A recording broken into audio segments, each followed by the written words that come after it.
Al-Hidayah Ramadan Series ngazi kutuusibwako. Bw'ofuna enniya okola hijja ne umula lowooza ku kimu Tawakal Travel basangibwa wansi wa paaka enkadde Ben Kiwanuka Street ku Magoba Arcade omwaliro ogwokubiri awo ku muzikiti wennyini. Essimu 0704-94-10 oba 0772-64-293. Muwali Mayambala, Dr. Kikambi, Seka Sebaggala ne Dr. Uzaima. Tawakal Travel abo bibaana bammwe. لك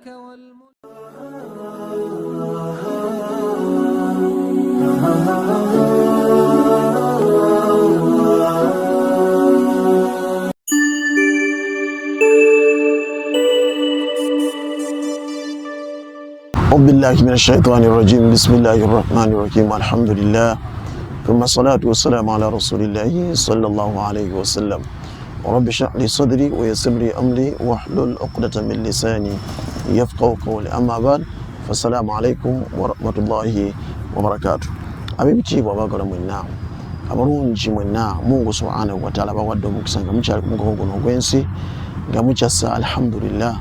Twebaza Allah subhanahu wa ta'ala olw'obulamu obulungi kyovulaba okeesa ku makya n'ogamba nti alhamdulillahi alladhi ahyana ba'da ma amatana wa ilayhi nushur. Twebaza Allah olw'obulamu bw'aba atuwadde eva ng'atuzzizaawo n'atukomyawo ng'abaala Allah subhanahu wa ta'ala abatutte. Toyina kyanjawulo ky'oba okoze, si ggwe mugagga nti obulamu obuguze la si ggwe mugagga nti okosiza sente nnyingi nnyo la, wabula owekitiibwa Allah subhanahu wa ta'ala yuhibbuna, atwagala nnyo. Owekitiibwa Allah subhanahu wa ta'ala atwagala nnyo taga tubeere nga tusobya mu maaso ge. Nsaba owekitiibwa Allah subhanahu wa ta'ala ffenna tusiime era atuwa obulungi. Muganda wange Bashir Luwagga, alhamdulillah, Mungu akumalire era akugulirewo era abeere nga akumalira byonna. Allah abeere nga akusiima eva akuwangalize Makka ne Madina, eva akuwangaze ng'oli mufunyi ng'akantu okalina n'ensimbi zino ozirina. Eva abeere yakuteekamu abo abamujjukira obudde bwonna, abakakkamu, abaddu b'ekitiibwa Allah subhanahu wa ta'ala, abalungi era abagala ow'ekitiibwa Allah subhanahu wa ta'ala. Nsaba Allah subhanahu wa ta'ala mwenna abalungi, buli omu gy'asinziira, Allah atumalire ebyetaago byaffe. Yasobola okumala ebyetaago, teri asobola bimala.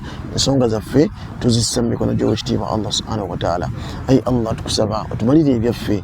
Allah, tetulina kisobola kwanu, tetulina kisobola kuddukira mu bitonde nabo beetaavu gy'oli. Ate kaakati ebanga beetaavu, Mungu tunaddukira waani? Tuddukire mu bo beetaavu nabo bawanika mu mikono gy'oli. Allah subhanahu wa ta'ala tukusaba otumalire ebyetaago byaffe. Abaddu baate oliwo abalina kaatuwadde batulangira bangi nnyo, batuwa n'amaana akulangira. Tusaba Allah otujje mu abo abali mu kaseera ng'alindira bulindirizi kumuwa ate ne bamaani bamulangira. Tuteeke mu abo Allah bw'owadde ate naffe ntumala ensonga z'abaala. Allah bw'oyisizaako ensonga z'abaala ezibanga ziggwa. Tuteeke mu abo aboga mu hadiisi y'omubaka Muhammad sallallahu alaihi wasallam egamba nti al-yadu al-ulya, omukono ogwa waggulu, omukono guno ogukwata ne guwaayo eva nga gubeera waggulu nga gugaba, khairu min al-yadi as-sufla, gusinga gwe bulungi era gwe gwagala nnyo eri Allah subhanahu wa ta'ala okusinga guno ogubeera wansi nga gulisiivinze, nga gulinze kurisiivinga, ogubeera wansi nga gulinze funa. Tusaba ekitiibwa Allah atuwe obulamu obulungi era abeere nga atugulirawo. Ayyuha al-fudala wal-fudalayat, abalungi mwenna, mikwano gyange gyenna abalungi, saba Allah akkirize edduwa yaffe era Allah abeere nga atumalira. Barakallahu fikum. تقبل الله منا الصيام، تقبل الله منا القيام، تقبل الله منا التلاوة، تقبل الله منا الأعمال. اللهم تقبل منا أعمالنا، اللهم تقبل أعمالنا، تقبل منا يا رب العالمين، إنك ولي ذلك والقادر على ذلك. اللهم اكتبنا من الذين يصلون على المصطفى صلى الله عليه وسلم ويتبعون سنته واجعلنا يا رب العالمين. اللهم اجعلنا من الذين يعتمرون ويحجون بالبيت العتيق. ربنا وفقنا يا الله بزيارة بيتك العتيق، وفقنا بزيارة بيتك العتيق، وفقنا بزيارة بيتك العتيق، إنك على كل شيء قدير. اللهم صل وسلم وبارك على سيدنا محمد وآله وصحبه وسلم والحمد لله رب العالمين. آمين. abalungi abaagalwa mwenna abatulaba, abalungi mwenna abafolowinga emisomo gyaffe, ebigambo ekiyitibwa arrahma, kusaasira ku wekitiibwa Allah kyabbeeyi kikulu nnyo kyanjawulo. Allah ayagala buli kaseera konna newe tuba tukyankalanye, newe tuba tunyiize okulembeza ekisa, kubanga yennyini agamba rahmati inna rahmati sabaqat ghadabi. Ekisa kye, okusaasira kwe kukulembera obusungu bwe. Omuntu obanga okyankalanye, ng'obadde okyankalanye, kitegeeza nti olage kikyoli. Kun rahima, right? Exercising okusaasira, mubeere bilmuminina raufun rahim, kitegeeza bagenda kukusa, right? Nemukulembeza ekisa, ate musonyiwe era mwesonyiwe. Tegeti Allah yatusindikira omubaka muffe mwennyini nga mwamujja, namwogerako nti bilmuminina raufun rahim. Akwata mpola nnyo, abalengera engeri gye beeyisaamu, engeri gye beeyuzayuzaamu, engeri ne byonna waabalengera omubaka nga obulamu bwamwe engeri gye mubutambuzaamu, naye ate mukwata mpola. Fandul ila ar-rasul sallallahu alayhi wa sallam, bilmuminina raufun rahim. Ekyo kimu. فبما رحمة من الله لنت لهم ولو كنت فظا غليظ القلب لانفضوا من حولك. eyo aya yakubiri okubanga oli wabbogo Muhammad nga Allah takusiza okusaasira na kisaati na kwambaza kyambalo kya kisa kyakusooka kutunulamu mukono nga nosooka noddako emabega. Before you act, before you react, abantu bandikudduse. People would have run away. Abantu bandi badde bakudduka, abantu bandi badde bakusemberera nyo olwokuba nti Allah yakwambaza ekyambalo ekyokusaasira. Olabanga buli kaseera obasembeza busembeza. Bashiru wala tunaffiru, oye Muhammad sallallahu alaihi wasallam, abantu mbasembeze busembeza, temubagoba bugobi. Ataw ilaikum, bazze katuli mu Ramadan, nenga abazze mu Ramadan abamu balina empisa embi, abazze okusaala, abamu tebamanyi adabu almasjid, abamu bazze bi ash'alin sha'al, enviiri nga zagira dda zewaggula, naye nga bazze basibya akaviiri, bazze basiba balance. Bal dakhalu almasajid, bayingidde mu mizikiti.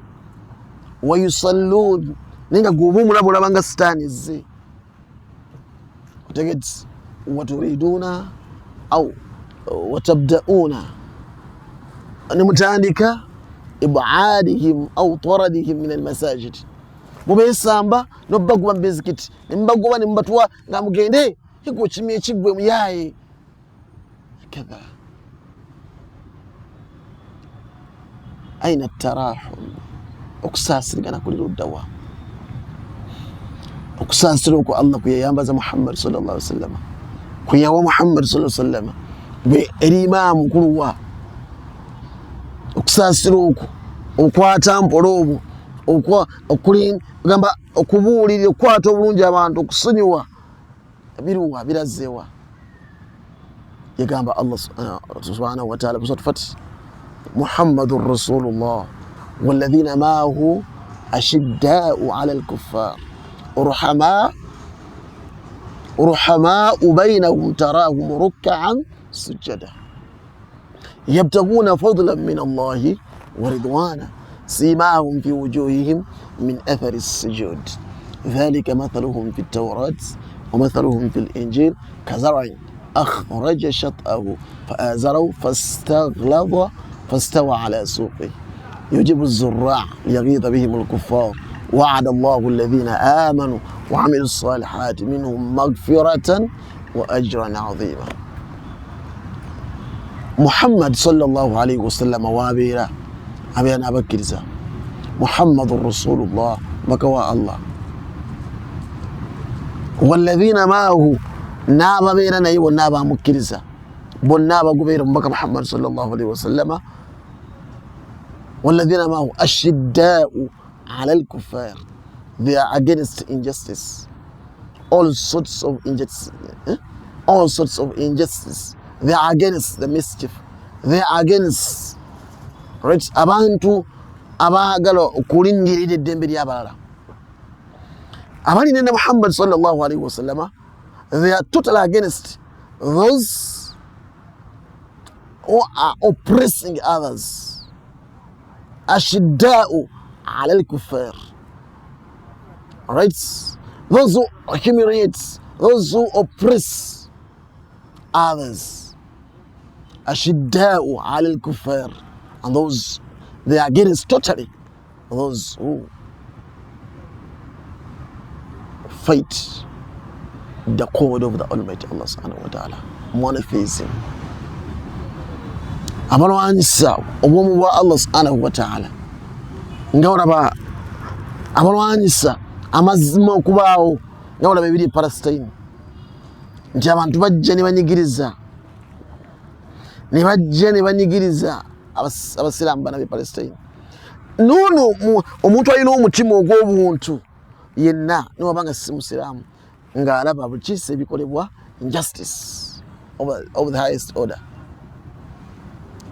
basende emmotoka basende ennyumba ne basenderamu abalema ne basenderamu abaana bato ne basenderamu ab'embuto ennyumba neegwa ku baana ennyumba neegwa ku b'embuto ennyumba neegwa ku balwadde basende eddwaliro alright ne basende eddwaliro sallallahu alaihi wasallam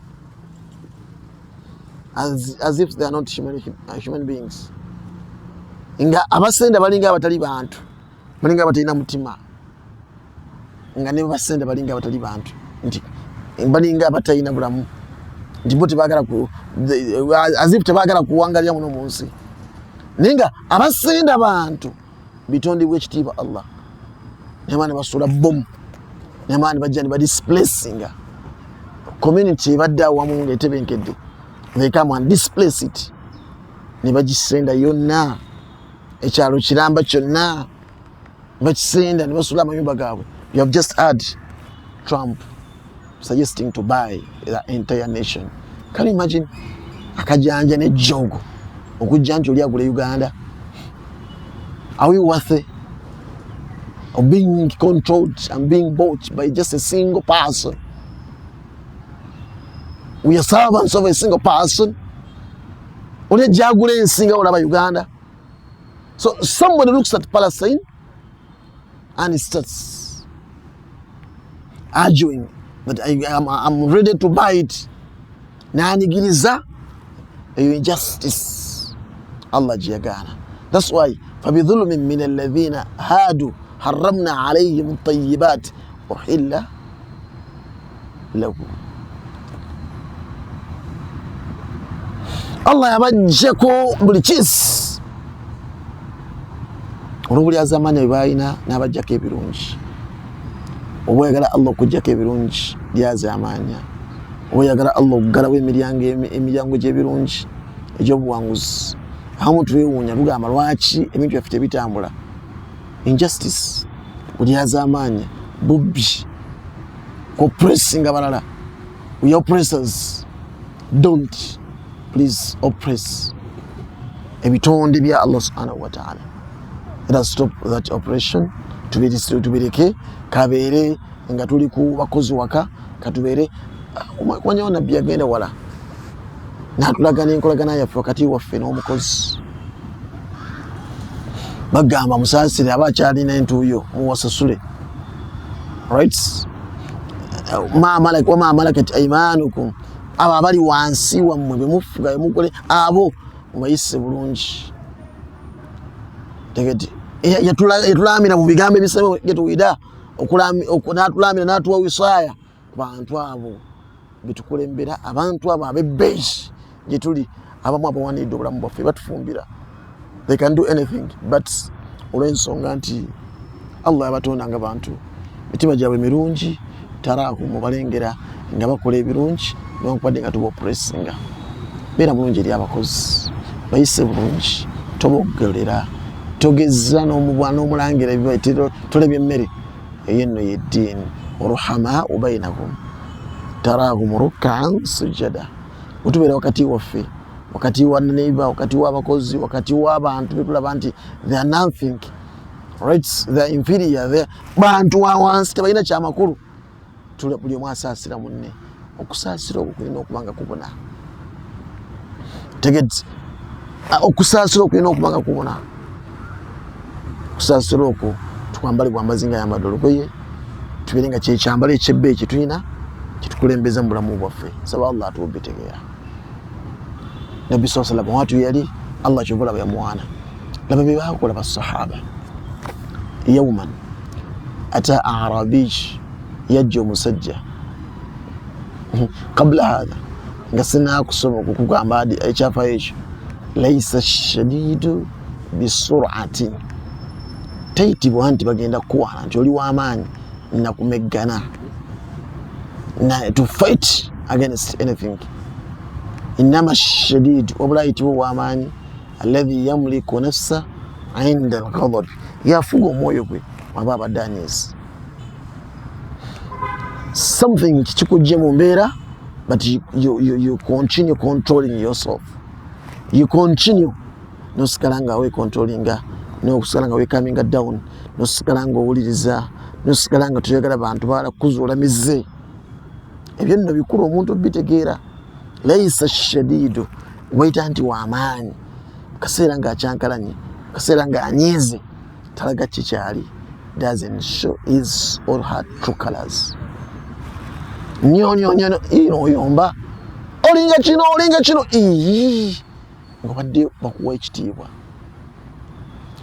Laba omubaka Muhammadun sallallahu alayhi wasallam, nabbi lunaku lumu sallallahu alayhi wasallam ataaku arabiy. Ya arabi yajja omusajja munnamalungu mugezi w'ekalamu gya Saidi Zaid. Saidi batayambala, tamanyire kubeera mu bulamu bwa kibuga, bulamu bw'abantu, bulamu bwa buyonjo. N'asoma irimu n'emuyingira nga tayagala kutasobola kuyimuka.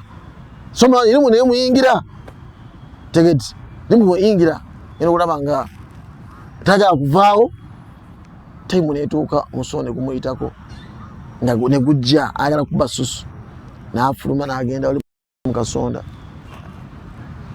Tegeti n'agenda mu kasonda wali mu masjidi mwennyini, masjidi Nabawi Madina. Fabaala fi taifati almasjid, n'afuyisa n'akuba susu mu nsonda ya masjidi. N'akuba susu, basahaba ne bavaayo. Tunoonya ekigambo ruhamaa bainahum. Abakkiriza abeera mu muzikiti ne bagamba nti tarahum ruk'an sujada, balengera nga bajja mu masjidi ne bafuna okusaala, ne basaala, ne basinza Allah, ne bavuunama, ne bakuna okutama. We batya abakkiriza abalungi, songa zaabwe zonna babeera mu masjidi nga beesaasira, ayita munne akola atya, afa ku munne, we batya babeera. Naye bano baali mu masjidi ne bajja bamuyuzeyuze, bagamba nti laba nno ono gwe, laba ono byakola, ali mu muzikiti, toileti weeri, genda mu kiyigo, genda mu kyoloni, vaawo. Buli omu n'asukula eddoboozi, abagajja okumuyuzayuza, mugajambula. Mu masjidi oli mwafuyisa, mwafudde toilet. Naye fanzur ila rahmat an-nabi sallallahu alayhi wa sallam, Allah gwayawaana. Tegeti fabima rahmatin min Allah linta lahum walau kunta fadda ghaliza al-qalbi lam faddu min hawlika. Noli oyo Allah gwayogerako nti bilmu'minina raufun rahim azizun alayhi ma anittum. Wala mimisukkako waliwo ensonga ezigaana ezikyamu zimukyagalanya naye ng'omuntu naye takkiriza kwambala kyambalo kya busungu, kyambalo kya tasarruf fil hukm, kyambalo kya kukola nsobi bwangu, kyambalo kya kuyuzayuza buli omu nalala.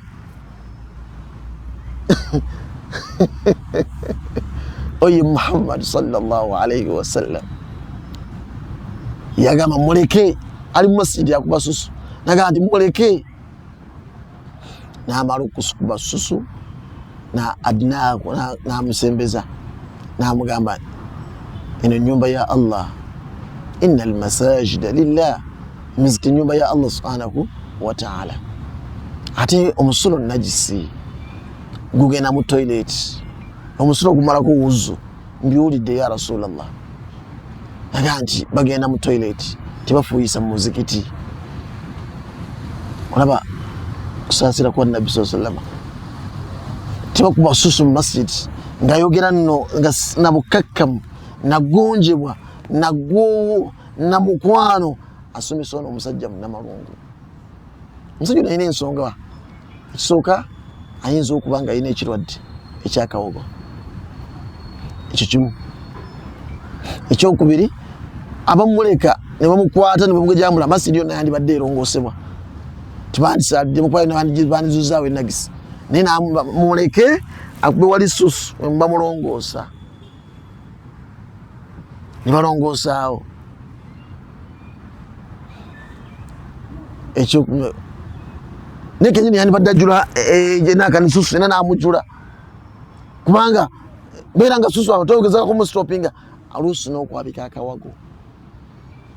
Olw'ekisa ki byonna Nabbi sallallahu alayhi wa sallam abitunuulira, olw'ekisa ekingi Allah kyamuwadde nekyayina eri abakkiriza, n'obukwata mpola n'obutamala gatundatunula mujassi mu nsonga ng'abalala babiraba.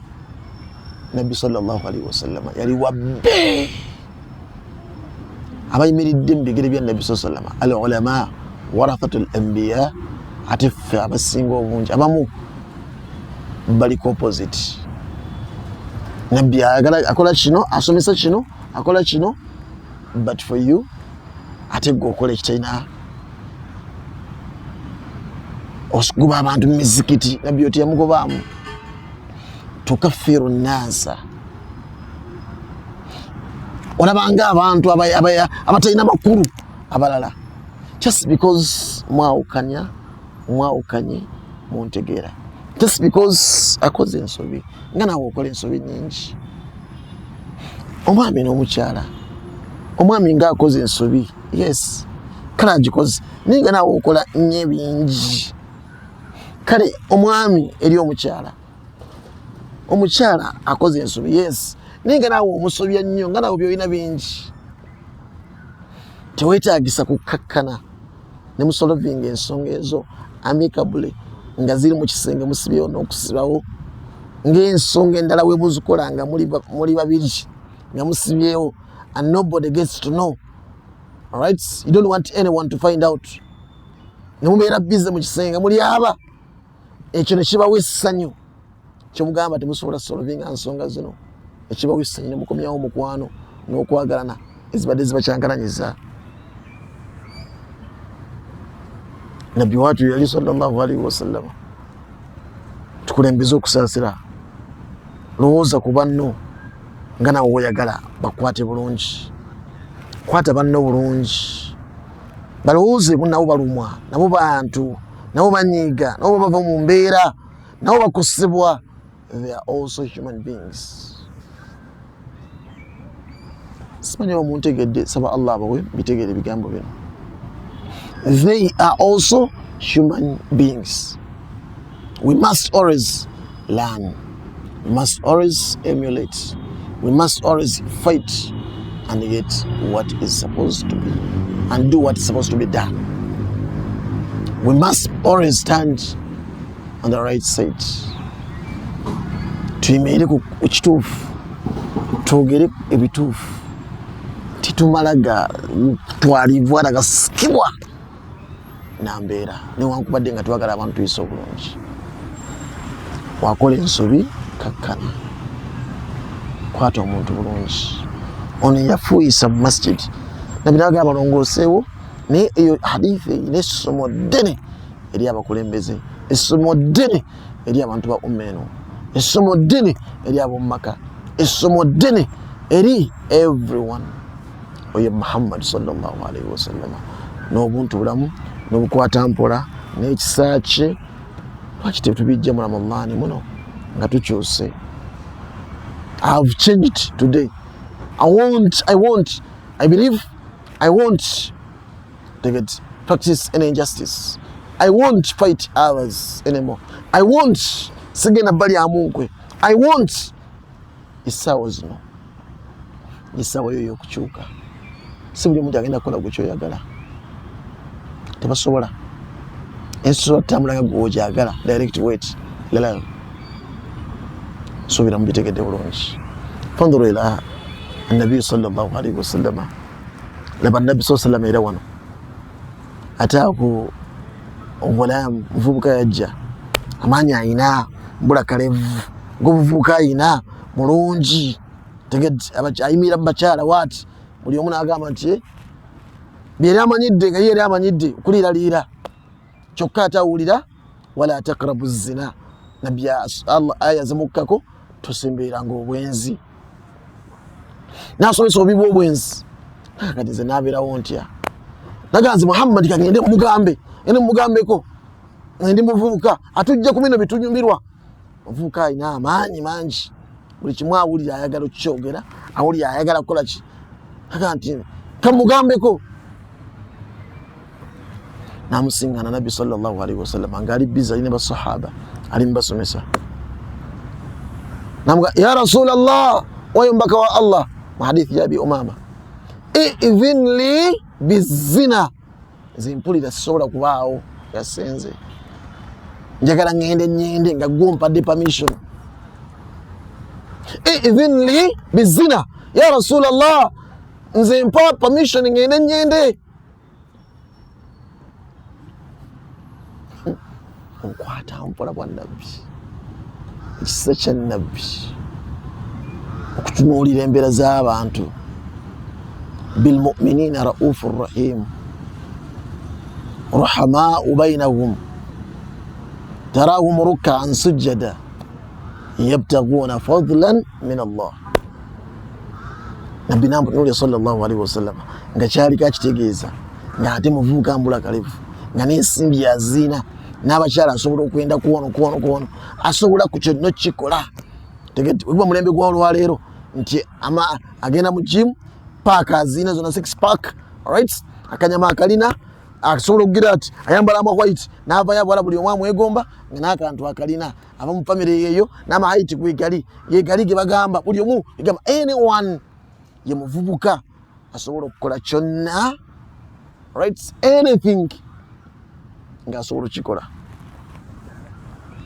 ambitegedde saba Allah atuwe tegere ebigambo ebyo aji muntu bobitegedde ebigambo bino omuvubuka asaba rukhsatu zina agala even okuva wa Nabbi Muhammad sallallahu alaihi wasallam ni agamba ndizenye mulumba digamba si tenzina ati n'amaanyi ngalina n'abaana bola balungi mbalaba ati nange mbinyumirwa nsobola nange okwe ni ati njubira nnyo omuzannyo gw'okwenzi abange gunyumira abenzi ate gwayitira n'abafumbo gunyumira abafumbo abenzi ne benda ku bafumbo oba abafumbo ne benda ku bwana obwala obuto gunyumira omuzannyo ogunyuma Mungu atusase Rabbi atasa obwenzi ngutwala ng'ebyokusaaga nsaba Allah atasa obwenzi Allahumma amin.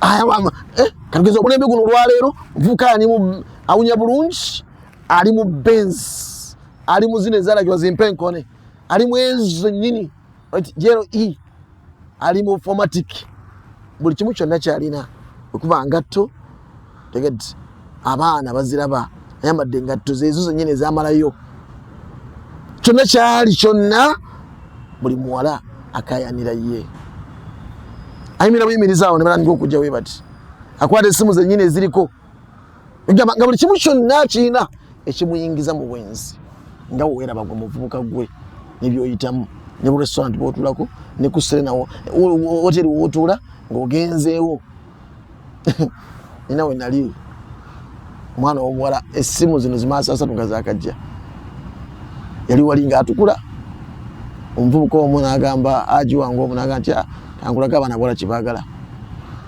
yali Promax 14 n'asooka anyenyamu ku simu waati n'agiraga waati agenda okulengera ng'omwana w'omuwala atandise yenayina okuyitira nga yenayina aweddemu just simu busimu waati n'akyusa bukyusa ebinja byogera nga nsomesa obwenzi n'akyusa bukyusa ati simu waati omwana w'omwana naggwamu onogenda omugambako ekigambo yakkirizawo just simu yokka oba mwabaaki abaana b'obuwala are you that cheap kasimu busimu just Mungu atase ya Rabbi muli so special. You are among the most precious creatures. Don't make yourself cheap. Timweteka wansi muli babei. These men should fight for you, should come at home and pay. All right, a price, the bride price. They must come. All right, not just taking your things like that. Timuli we mucho. No. Don't call yourself. Don't make yourselves as cheap as people think. Now we mwera no. Muli babei bana bobola. Nsaba Allah batusasire. Chips and chicken ebisivasi. No mulembe. Ngoko bine bizungu. Ebi bizungu ngwatasi ya Rabbi. No mumone just bagumu kitundu. Ngoko na mumone 15 12 mu kitundu kasambi kachi. Mungu abasasi ya Rabbi bawala. Allah abasasi ya balungame na fina tulungame. Nolacho muhadithi ya Abi Umama umuvubuka ajja agamba Nabi sallallahu alaihi wasallam idhin li bizina nzikiriza njagala permission okuva gyoli nga nze ngenda kwenda nyenga olukusanduze gyoli. Nabi namunulira basahaba bonna bawulyanga awe mudde Nabi agamba ma tuswala babyogera wali Nabi ebyo nawe toyogera wotyo tuswala namukwata Nabi fa ajlasahu ala fakhidhi Nabi namuleta obuvubuka namutuuza wano ku bisambi bye byebbeeyi namutuuza wano ngawe tuuza wano esimu ku bisambi natuuzawo nga aleze omwana namunula mu maaso wati namuga atuhibbuhu li ummika okyagaliza ekyobwensi nga bayenda ku maama wo ng'otunula atuhibbuhu li ukhtak obwenzi obwagaliza mwannyoko ngada na sisobola ntabuka munyiraze ntabuka nze mbayuzayuza sagala okyagaliza omuntu sengawo nani yenna nze ntabuka namuga nti wakadhalika wayagala okwendako maama wagondi mwanyina wagondi muwala wagondi ali kino naye ayina ababe abawulira obubi nga gwowulira obubi nga babendako olowooza basanyuka naga sigenda kuddamu kwenda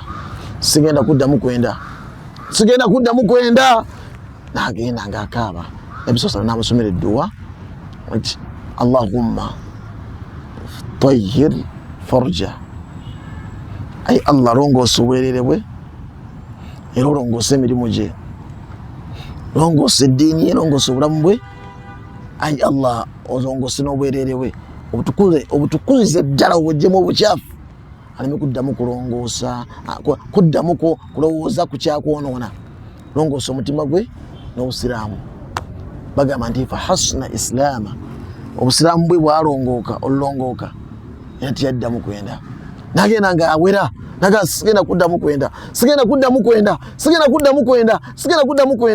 yali omu ku basahaba abasomesanga ku nsonga y'obwenzi ng'avumirira obwenzi naye nga at first yali ayagadde ayende enkwata ennungi Nabbi gye yamukwatamu namulira namulezi wano wamuna ekyo ng'ayogedde ebigambo basahaba ebalabanga awemula nabbi basahaba ebalaba nga tebigwanidde yali ayogera ebigambo ebyo omala okubyogera kyokka owekitiibwa Allah subhanahu wa ta'ala owekitiibwa Muhammad sallallahu alaihi wasallam namusomera edduwa namukwatako bulungi namubuulira nama namusomera edduwa natereera ruhamau bainahum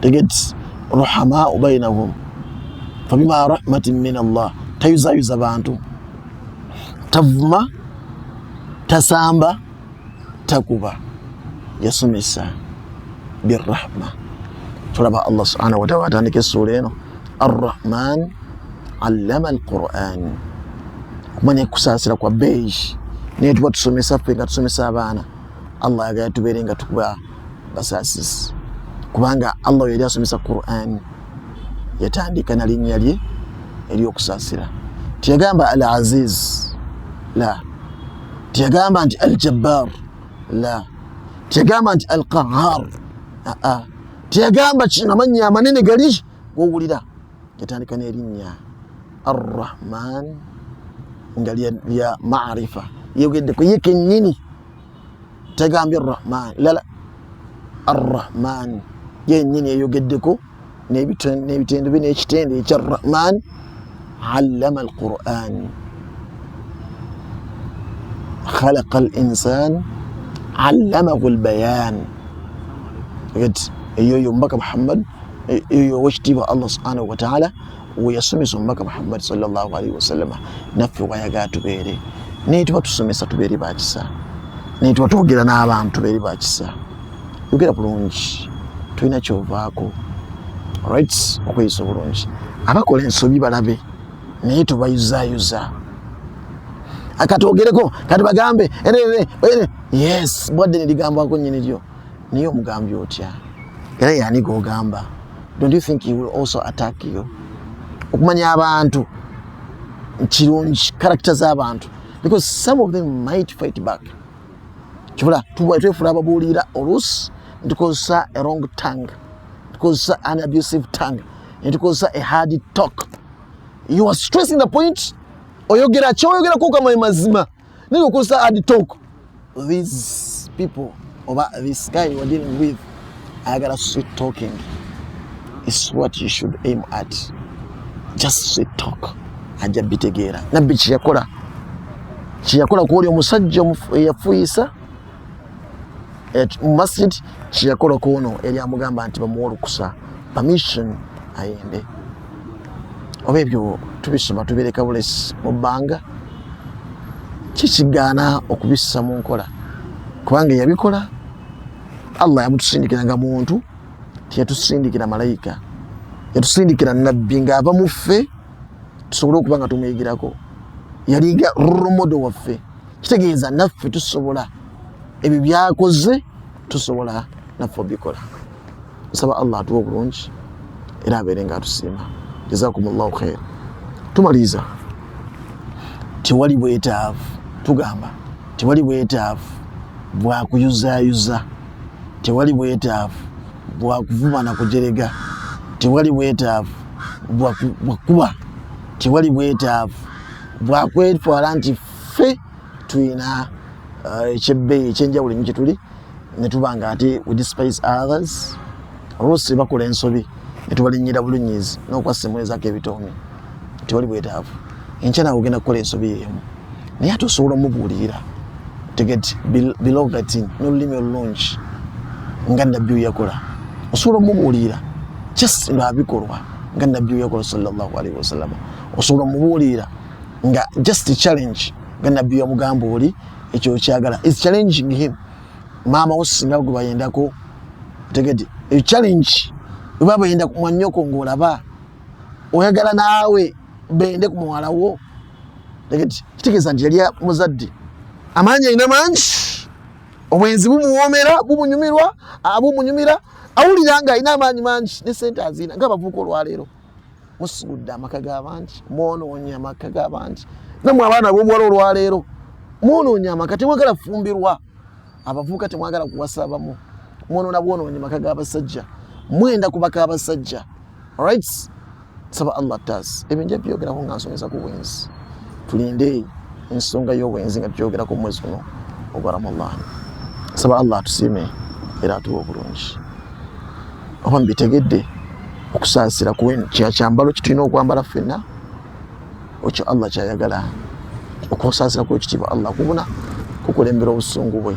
Laisa shadidu bisur'ati innama shadidu alladhi yamliku nafsahu 'inda al-ghadab man qadama ghayzan huwa qadirun ala an yunaffidhahu da'ahu Allah tabaraka wa ta'ala ala ru'usi al-khalaiq.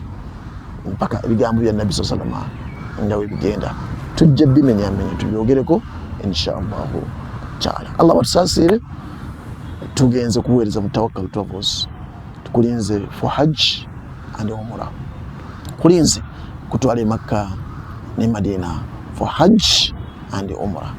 Jangu twantambule ffenna, jangu tukuteeketeekere, jangu ng'oyagala visa tujja kukusa visa. Assalamu alaikum wa rahmatullahi